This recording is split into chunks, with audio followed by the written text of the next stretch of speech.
Yeah.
possible. Okay.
Molly McGovro, live from the CBS News Texas newsroom, and we want to give you a live update. President Donald Trump, alongside First Lady Melania Trump, are now in Kerr County, Texas, to tour the devastating floods, and he is making some comments. Let's take a listen.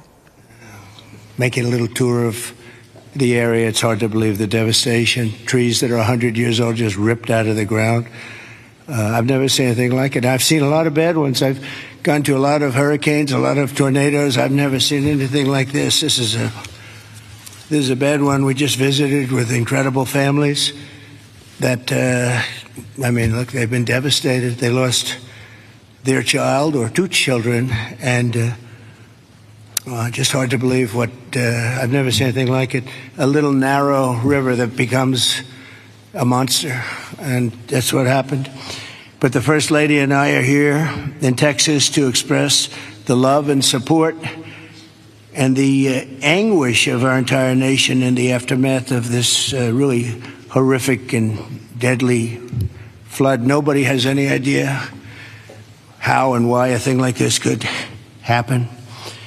And by the way, I have to tell you, the people here, first responders, the sheriff's office, all of the police, law enforcement, they've done an unbelievable job. And in speaking to the parents, they said everybody has been so professional, from the governor to the senators, all the way down to the local people on the site that really are a little bit used to this. But they've been looking at this for years, but in much smaller doses, much smaller doses. 12 years ago, and then 1932, they had a real bad one, but that bad one was half of what this was. But I was speaking to some of the great people in the town, and they said, no, every year we get a little bit, but it was like a little bit of a flood, right? You were telling me, and it was just a flood. We got used to it. We had people, and we took care of it, and this year it was like, what's going on, right? So all across the country, Americans' hearts are shattered. I had to be here as president. First Lady wanted to be here. And, all the beautiful souls. And we're filled with grief and devastation. The loss of life. And unfortunately, they're still looking. They're still looking. There's a lot of missing children, possibly, mostly. We don't know. But they're still looking. And they'll find everybody, but it's not an easy thing. You would think it would be easy. It's very tough. I looked at what they're going through, what they have to do. But dozens and dozens of precious children taken from us with such... I looked at the pictures of almost all of them, and it's terrible. Following a torrential downpour, the worst that anyone's ever seen, Guadalupe River rose 26 feet in less than 45 minutes, and I've even heard it went well over 30 feet. There's one story that one person said it had to be 60 feet at one moment.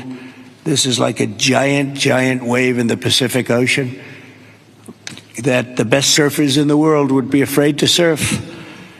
And it unleashed a catastrophic flooding as most residents were asleep in their beds. A very dark evening. The waters claimed at least 135, 140 lives. They're getting that count, but the count that they don't have is how many are still missing. But a lot of lives, a lot of young angels. At the Girls Christian Summer Camp, known as Camp Mystic, a legendary camp, a camp that people would want to go to from all over the country. People, parents, they come and they would stay with their children. They'd stay in other cabins just to be with their children, but a legendary place. They were there because they loved God, and as we grieve this unthinkable tragedy, we take comfort in the knowledge that God has welcomed those little beautiful girls into his comforting arms in heaven. And we believe that, have to believe that, and we do. And we lost some wonderful people beyond the little girls. We lost some very brave men and women that tried to save the girls. As our nation, we mourn for every single life that was swept away in the flood, and we pray for the families that are left behind. It's amazing the the incredible spirit from those families. I don't know. I don't even know how they do it. But moments ago, Melania and I spent a lot of time with them. That's why we're a little late. I think this was a good reason to be late, frankly. And we just gave our warmest condolences. But you say to yourself, you know, how do you give condolences? How do you do that to a young person that 3 days ago was here, 4 days ago was here and vibrant, and now is no longer here? The search for the missing continues. The people that are doing it are unbelievable people. That you couldn't get better people than this anywhere, Christy, right?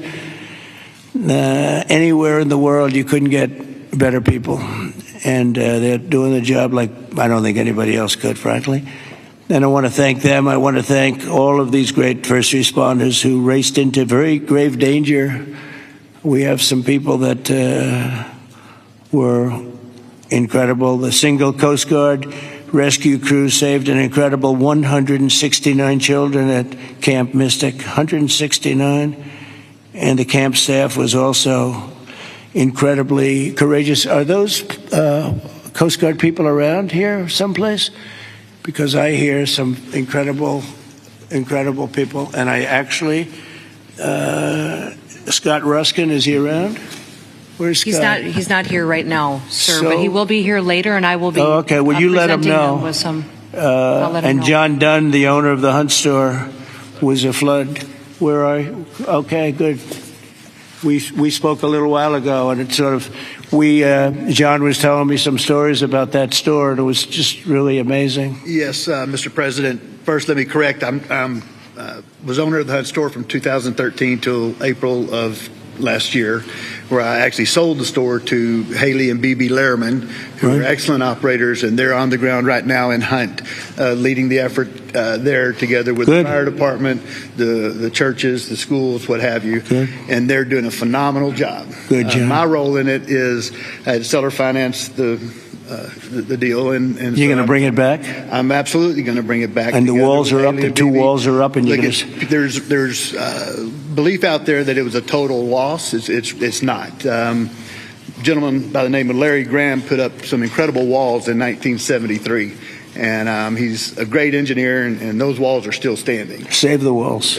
Save the walls. Okay. And the goal is, and I think we can get it done, between Haley, BB, myself, and some outside help that we're going to be getting, I think we're going to get it reopened very quickly. Good. I think it's important to get it open quickly because once we do, the community can get back to a sense of normalcy. I think it'll be good for the community. I think it'll accelerate the recovery process. There's a lot that has to be done, but I'm impressed and very pleased with the resources that I think are going to become available through the conversations with Chip Roy, Governor Abbott's office, and others, that we will get it done quickly. Yes, sir. Thanks, John. Good luck with it. Okay, I'm sure you will. The search for the missing is continuing, as you know, and today I especially want to thank all of these incredible people from the Coast Guard, and you'll give my regards in particular to some of the people we mentioned. Every American should be inspired by what's taken place during this short period of time. And I want to thank Governor Abbott. He's an amazing guy. We come very, very close politically and personally.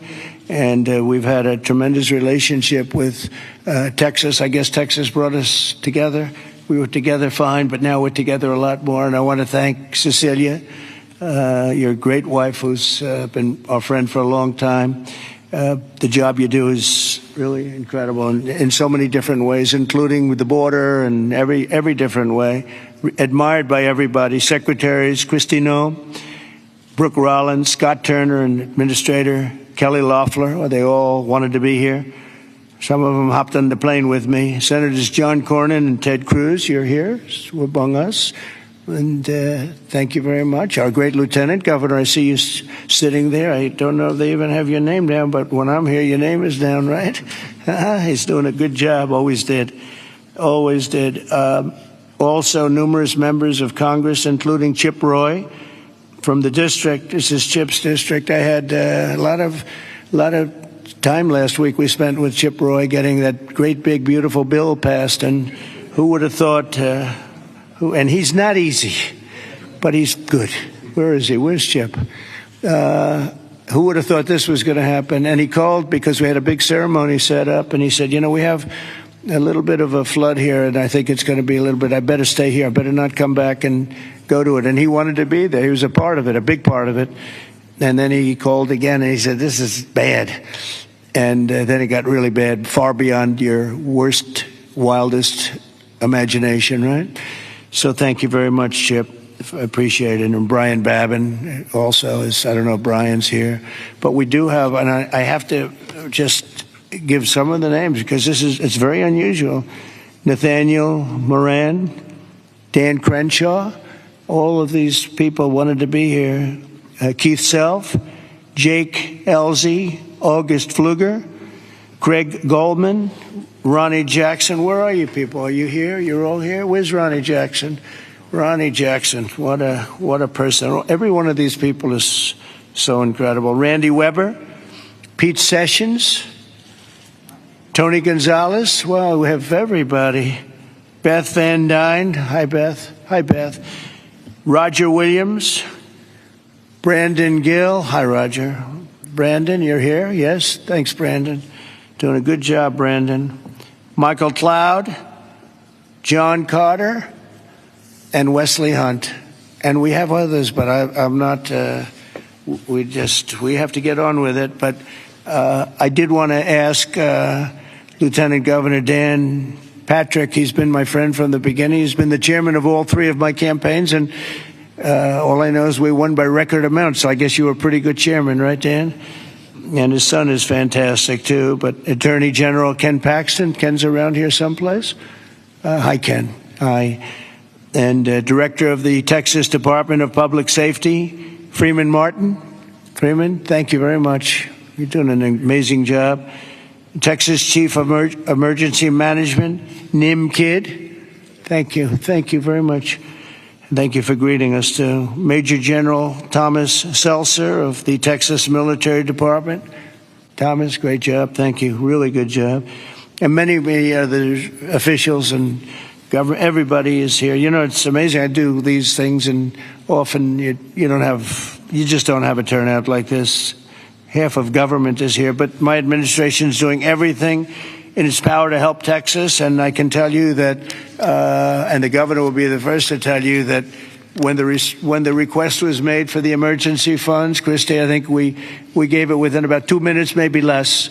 And they had everything they needed, right, immediately. So we've deployed over 400 first responders and assisted or enabled more than 1,500 rescues. Amazing, 1,500. Customs and Border Protection and the U.S. Coast Guard have deployed numerous search and rescue crews, and they're all over the territory, and trauma teams. And beyond this area, you know, the governor was saying we've gone a little bit beyond this area. Oh, there's Dr. Phil. Look at Dr. Phil. You're looking good, Phil. This is a hell of a situation, isn't it, huh? FEMA has deployed multiple emergency response units, and FEMA has been really headed by some very good people. We have some good people running FEMA. It's about time, right? We get some good ones. They failed us in North Carolina, but when we got in on January 20th, they fixed it up in no time. And the Army Corps of Engineers is always around and always strong and brilliant. We're also taking historic action to ensure that such a nightmare never happens again. We're going to look and see how can a thing like this, they could say it's a 100-year, somebody said it's a 500-year event. It doesn't. We're not going to let a thing like this happen again where it can wreak this kind of devastation. Earlier this year, I directed a sweeping review of the preparedness and critical infrastructure. I think, again, I have to say, whenever I say that, I have to say that the level of professionalism was incredible. But we'll all work together to find out exactly what can be done, because they do want to rebuild, and they're going to. I just want to say we have a wonderful First Lady, and she's done a great job as First Lady, and she really very special woman when she saw and met the people that we met just a little while ago. It's very devastating. And would you like to say a few words, honey? My deepest sympathy to all of the parents who lost beautiful young souls. Deepest sympathy from all of us to the community, to everybody who lost a loved one. We are grieving with you. Our nation is grieving with you. We just met with the wonderful families. We pray with them. We hug. We hold hands. They share the stories. And I met beautiful young ladies. They gave me this special bracelet from the camp in honor of all of the little girls that they lost their lives. So we are here to honor them and also to give the support, help, and I will be back. I promise to them, and I just pray for them and giving them my strength and love. Thank you, honey. That's very nice. Thank you very much. So I just want to say God bless you all, and I'd like to ask Governor Abbott to say a few words, please. Thank you. Well, first of all, thank you, Mr. President, and thank you, First Lady. The first thing both of you mentioned were the lives that were affected by this. Whenever there's a disaster or catastrophe, the first thing we focus on is saving lives, prioritizing those lives. Every minute, every hour counts, and that's what Chief Nim Kidd focused on, what the local officials focused on, what the state focused on, but also what your administration did. On the very day of the flood, the Coast Guard literally saving lives right and left, and we cannot thank you enough for deploying the Coast Guard, deploying the resources, and as you pointed out, immediately when I made a request for a disaster declaration, you and your administration granted that. This is the fastest that I'm aware of any administration responding so swiftly, so collaboratively, so coordinated as we have in response to this. Thank you for that major disaster declaration. It ensures that we're going to be able to more effectively respond and help rebuild. And let me make one thing clear about the Hunt store. We will rebuild the Hunt store very quickly right here in Hunt, Texas. Thank you, Governor. Also, I too want to thank all the first responders. And we have many of our legislators over here. I want to thank them for stepping up and being here constantly, as well as state officials who join with us. And as we've said before, we remain committed. We're here for the long run. We will maintain our operations to search and find everybody that we can, as well as ensure that we're going to rebuild this community from Hunt to Camp Mystic to Kerrville down below. We are committed for the long run, not just to rebuild, but to rebuild in a better way. I have received a lot of detail, even from the President himself, about ways that we can do a better job in the rebuilding process, and we will put all of that to work. We have a special session beginning in 10 days when we're going to start working legislatively to make sure that we address every challenge that the people of this entire region, including the Central Texas region, make sure we help rebuild the families and communities of all of them. But we would not have been able to do that the way that we have had it not been for you, your commitment to Texas. I know you love Texas, and Texas loves you. We appreciate you showing up, and because of your swift and effective response, we're better positioned to deliver on all those commitments than ever before. Thank you, Governor. That's very nice. Thank you very much. Appreciate it. Christy, would you like to say something? Fantastic job you've done. Well, Mr. President, I just want to thank you for coming and being here today, and to our First Lady as well. Your heart is evident for the people of Texas, and by you coming here and spending the day and taking the time to spend so much time with the families, I've spoken with many of them over the last several days, and they're so grateful for you that not only are you here to come and walk alongside of them, but to spend time with them and to deploy resources to help support the governor and his team, I think has meant the world, not just to those that are making the decisions, but to all of those down to the ones who have lost their children and those who are still looking for their children. So that's the hardest part about the situation we have here today, sir, is that when you have a disaster like this, I believe this is an unprecedented event. I haven't heard in my knowledge, know of a flood that happened like this before. So, you know, in our experience, we know that it's at least a 1 in 1,000 year flood that hit this area in an unprecedented way. And emergencies and disasters are always locally executed. The state manages them, and then the federal government comes in and supports that. What what we are doing here, sir, is empowering the state and the local officials to make the best decisions for their people, because they know their people, they know their community, and when they ask, then we come in and support them. So thank you for being a president who trusts people, who lets them use the responsibility that they have to make the best decisions for their families, for their communities, and we come in and we support them in that. So I can't thank you for helping us making such quick decisions, for Nim and his team, and the governor is absolutely fantastic. Every time I picked up the phone and was here, the lieutenant governor was available, the entire team, the Coast Guard and the Border Patrol were absolute amazing resources on the ground immediately, and we've had over 700 different FEMA employees and volunteers here as well that are engaged, and so all of your assets that you have as a federal government are deployed to help this community restore, but also to heal.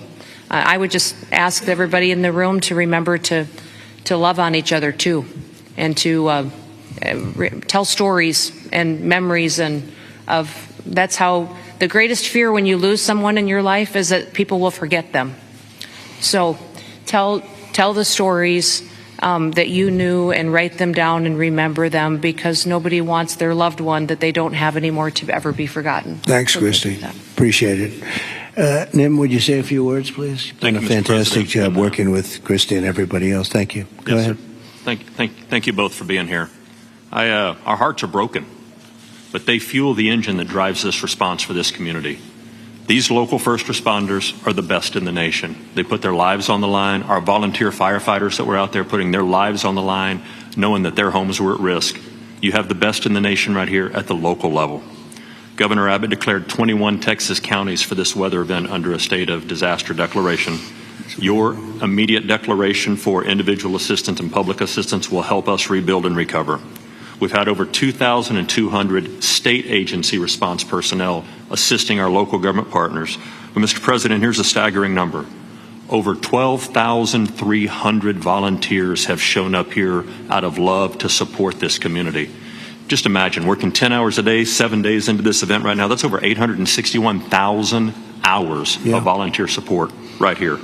19 other states have sent resources to us. Secretary Noem, thank you for the coordination and the effort on that. Your team has been phenomenal. We will continue the search nonstop. We will continue debris removal, and we will help this community rebuild. We're ready, sir. Thank you for a really great job you've done, and the coordination's been incredible with us and everybody else. Thank you very much. Yes. Dr. Phil, I see you sitting there, and this might be a time for you to give us some of your words of wisdom, if you would. Thank you. Well, thank you. I've talked to families and survivors, parents and grandparents, and the truth is, we know psychologically that the number one stressor that we can experience in life is the loss of a child. And the worst situation that we can experience that is when it's sudden and when it's violent. That's the worst thing that can happen stress-wise in life. And it's people say, well, you get over it in time. You will. The truth is, you never get over it. You get through it. And one of the things Secretary Noem was just talking about, no truer words could be said, that it's cathartic to talk about this. And there's a collective consciousness in these communities down here. This is my country here. Texas is home for me. And there's a collective consciousness here. And everybody in these communities suffered this loss at some level. And so everybody shares that. And so everybody shares the healing. And that will come through here. Everybody will rally together. And this is about faith, and it's about family, and it's truly about community. And it says Texas Strong on the front of the desk that you're sitting at, and that's true, because people will come together. And we need to realize that giving this a voice, and if you see someone in the store, everybody wonders, do I say something to them? I know they lost a child or a grandchild. Do I bring it up, or because they look like they're doing okay? The answer to that question is an unambiguous yes. You don't ever let them think you've moved on from it. It's okay to go and say, hey, look, I know about the loss. I share that with you, and I love you. And we won't forget this, because these bright lights will go away. Another headline will come along, and people move on. Let them know we don't forget. We don't forget the loss. It will never go away, and we remember it. And these first responders down here, men and women that were diving into those waters. I've talked to a woman whose husband was standing on the bank of the river yelling to a father, throw me your baby, throw me your baby, let me help you. Mr. President, there is a depth of root and caring here like you just can't believe until you see it. And everybody here knows that. And it's so inspiring for you and the First Lady to come here and share this and see the fiber of these communities. That's why they rally around you and everything that you stand for here, from the border to the disasters. And it's not just a photo op for you to be here. People see your heart and believe in what you stand for. And God bless you for coming here and doing this. It means a lot. God bless you. Thank you. That was really beautiful. I'm glad I asked him to say a few words, Dan. Do you want to say a couple of words, Dan? Please, Lieutenant Governor. We spoke the morning immediately. You and I talked the very next morning, and he was right there. First of all, Mr. President, First Lady, a long time ago, I asked a pastor when I was going to see a hospital, a person in the hospital who didn't have long to live, and I said, what do I say? And they said, don't worry about what you say, just be there. So you and Madam First Lady, the two of you being here, sends a message. It paints a picture that words can't express, and it gives them hope. And the people of this community have become a family. I didn't know the mayor last week. I wish I didn't know him today under these circumstances. But we've become a family around this room, and it starts with you at the top, down to the governor, down to the statewide, down to the secretary. I mean, Christy Nome coming in, she called Saturday morning and said, the president wants me to be there today. And she came. And so that message is so important. Two things will get us through: our faith. So the people along this river are not standing on the rock of the bank of the river. They're standing on the rock of their faith. And that will get them through the struggles that you talk about. But you and the federal government will help us get through everything, all the debris that has to be taken, all the rebuilding. And I know we can count on you. So from the bottom of my heart, on behalf of all of these families, thank you for being here. You just can't measure how much it means to them. Thank you very much, Dan. Great job. Appreciate it. Do you want to take a couple of questions, Governor? Would you want to do that? Do you want to? Sure. Is the press going to be respectful of this event, this horrible event, this horrible tragedy? Please, yes. Go ahead, please. Marissa Haas here with CBS News Texas. Several families we've heard from are obviously upset because they say that those warnings, those alerts didn't go out in time, and they also say that people could have been saved. What do you say to those families? Well, I think everyone did an incredible job under the circumstances. This was, I guess Christy said, a 1 in 500, 1 in 1,000 years. And I just have admiration for the job that everybody did. There was just admiration. Only a bad person would ask a question like that, to be honest with you. I don't know who you are, but only a very evil person would ask a question like that. I think this has been heroism. This has been incredible, really, the job you've all done. It's easy to sit back and say, oh, what could have happened here or there, you know. Maybe we could have done something differently. This was a thing that has never happened before. Nobody's ever seen anything. I've never seen anything like this. I've gone to some real bad ones. I've never seen anything like this. So I admire you, and I consider you heroes and heroine. And I think you've done an amazing job. Brian, go ahead, please. Thank you, Mr. President. If I could ask you, who was the first person to contact you to notify you that this tragedy was unfolding? probably Christie, but I was notified by a lot, and Chip called also. Chip was here for, he thought it was going to be a little flood. He was going to miss the signing for big, beautiful bill, and he called to apologize. He said he's going to be delayed because of a little flood, and the little flood turned out to be the biggest flood anyone's ever seen. So Chip, but Christie called right away. She was there. I looked the next morning. She was right there on the ball. So I just want to say, as a native Texan, I've received hundreds of messages. I told you that the other day, but I want to tell our representatives that are here in the crowd today, thank you for your response. This is Texas Strong. President Trump, this is America First policy in terms to responding to a tragedy like this. Thank you on behalf of Texas as well. Thank you very much. Well, that's a nice reporter.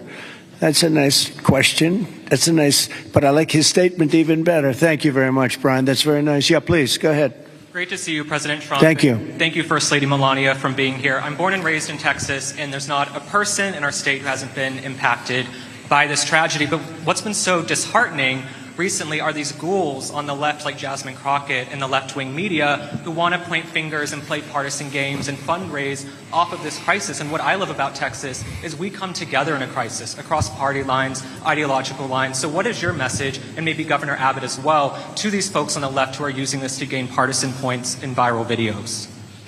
Well, I'll start off by just saying, you know, they've lost their confidence. They've had a tremendous run of bad talent. I don't say bad luck, I say bad talent.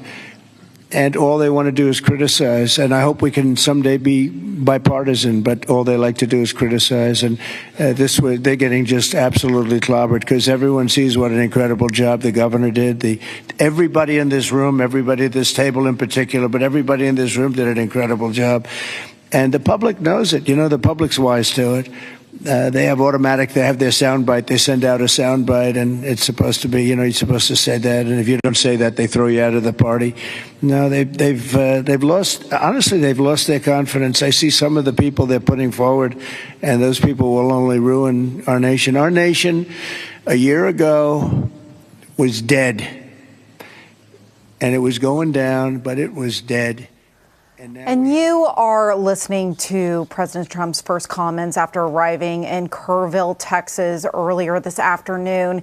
He is there alongside First Lady Melania Trump to tour the devastated area that was impacted by the floods back on July 4th, exactly a week ago today.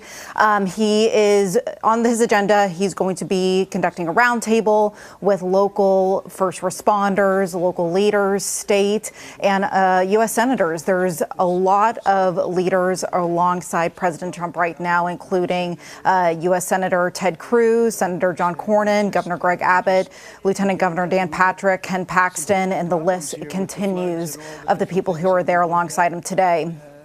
They discussed, just to give you a recap, President Trump thanked the first responders that have been there. He tells us, or he told the room, as we grieve this tragedy, we take comfort in knowing God welcomed those little girls in heaven, talking about the Camp Mystic girls. So we will continue to give you this live coverage, and thank you so much for joining us today. I'm Amelia McGavro.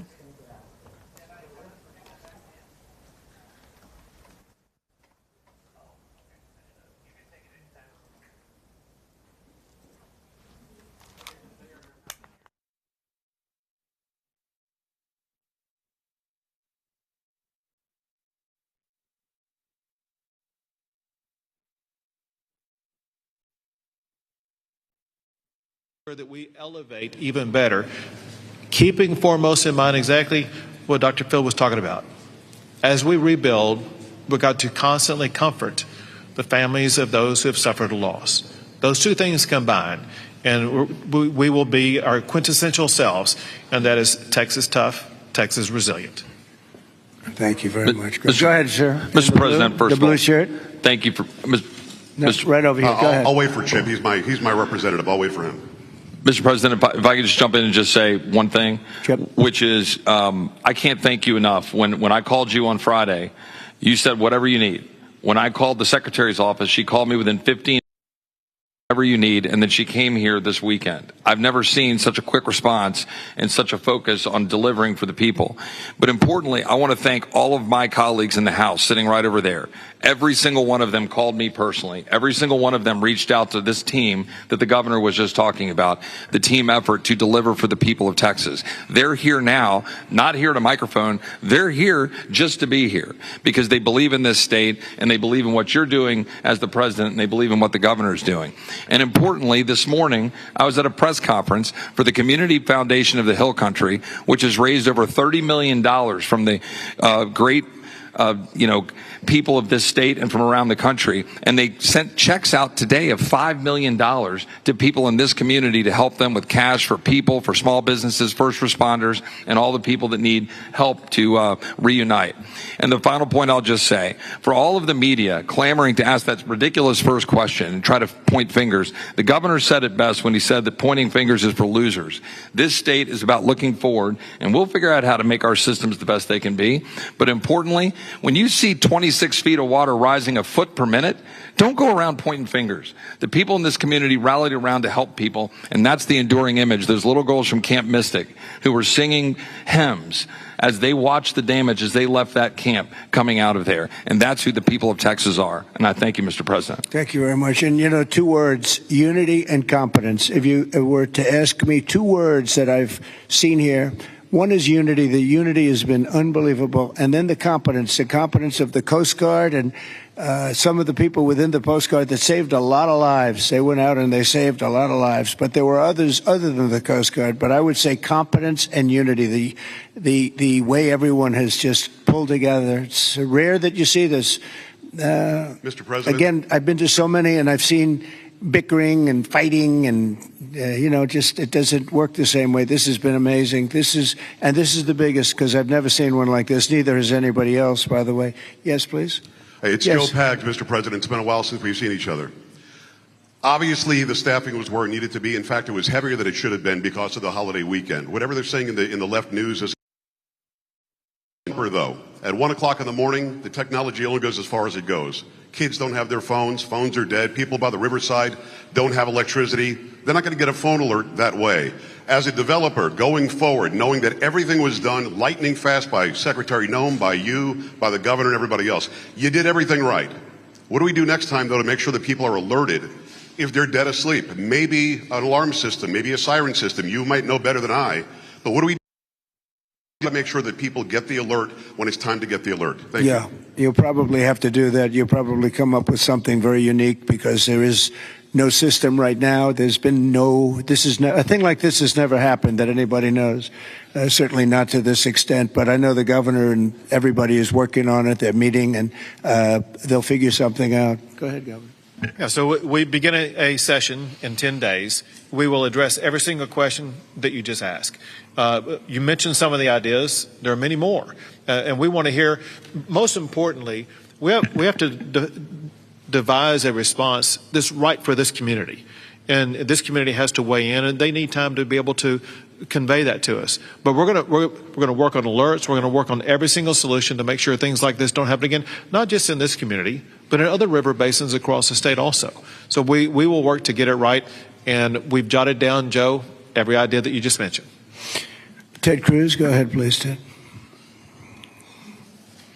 Well, Mr. President, I want to say thank you for being here. First Lady, thank you for being here. Where we are right now, the Hill Country, is a very special part of the state. It is universally considered the most beautiful part of the state. You've got rolling hills. You've got these incredible, peaceful, wonderful rivers. The Guadalupe River, just about all of us have been swimming in that river, floating in that river. And one of the things that's really special about Kerr County is there are 40 summer camps here. This is a place where all across Texas our kids go. The governor's daughter came every year to camp here. Both of you know our girls really well. Mm-hmm. Heidi, the week before this flood, was here in Hunt picking up our daughter Catherine from camp. And Camp Mystic, that faced such devastating loss, is an institution in this state. It's 100 years old. It was founded in 1906. And I'll tell you, in Texas, it's not just here that the hurt is felt. It's every part of the state. Houston, Dallas, San Antonio, Austin, West Texas, East Texas. Texans have gone, and what's amazing, is you see at the closing ceremonies of these camps, you see multiple generations. You'll see grandmothers and moms and little girls who have all gone to the same camp. And the pain that the state is feeling.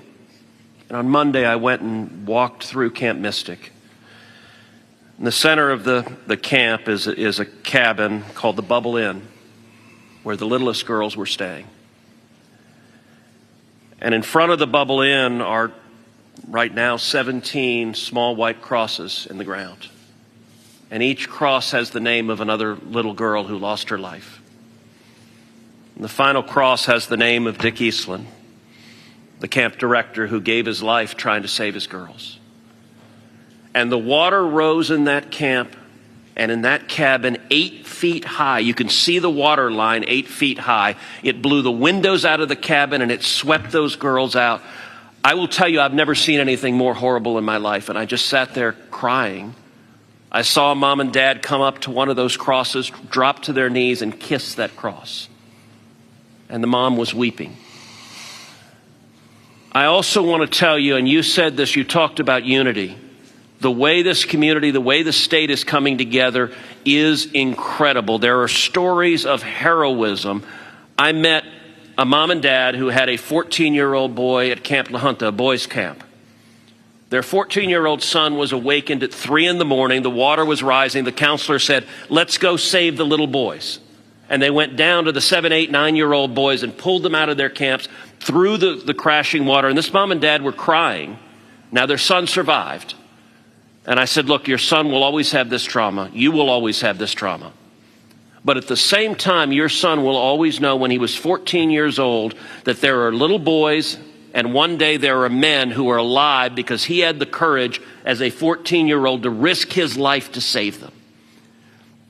And so we are grateful you're here. And I will say something Chip referenced is very true. There's a video of a school bus full of campers from Mystic after this crisis, riding past the devastation, and they are singing Christian hymns. And I promise you there's not a who can watch that video and not weep. Tears of sorrow, but also tears of joy. So we are grateful for the response, Governor, the first responders, everyone who's come together, and to all the moms and dads, just know we love you. The agony, my street at home, every house has a green ribbon around it for the girls at Mystic. And that's true in a lot of streets all throughout Texas. And we will come through this one way or the other. And I'll tell you, the Hunt store right now, the sign says Hunt store, except today it doesn't. It says Hunt Strong. They redid the sign. That's the spirit of who we are. Thank you, Ted, very Mr. much. President? Well, yes, please. I wanted to respond just to something that Joe Pag said and the governor.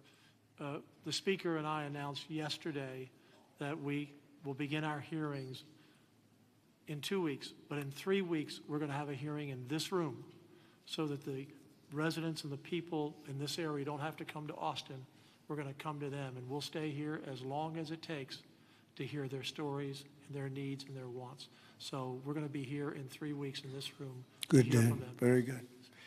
Well, I just want to thank everybody for coming together and the word unity again, but I just want to thank you very much. And we'll be helping you from Washington, D.C., like no other president would do. Nobody else would do it. Nobody else would be even get back to you. You know, you're fully funded, as you know. And Christy, I would say they were fully funded within minutes of hearing about this. And, you know, the state of Texas, number one, they do it right, and they've done it right for a long time. And it's, you know, a very special place to me, I will tell you that. Politically, I don't want to say politics, but politically it's been a very special place to me. Our great Secretary of Agriculture, who you've done such a great job, Brooke Rollins, you come from Texas, and I just want to thank you. She even got the cost of eggs right down, you know. They hit me with that one, and she got them down so quickly nobody knew what. By Easter, everybody was having eggs at a lower price than they ever thought possible. But you've done a fantastic job. But it's just been it's been a very special state to me, and it's my honor. And we will continue to work together, and well, it's a bad situation, and you can never say, oh, it's going to be bigger, better, stronger. You know, it's just so many lives have been lost. You can't say that. but we're going to make it. We're going to make it back. We're going to make it back, and we're going to make it good again. And everybody wants to do it. And I just want to thank you, and I want to congratulate you. You guys have been unbelievable. Thank you for your words before. It was unbelievable. The job you've done, Kim, everybody, every single one of you. So you should be very proud, and we're very proud of you. Thank you all very much for doing such a good job. Thank you very much.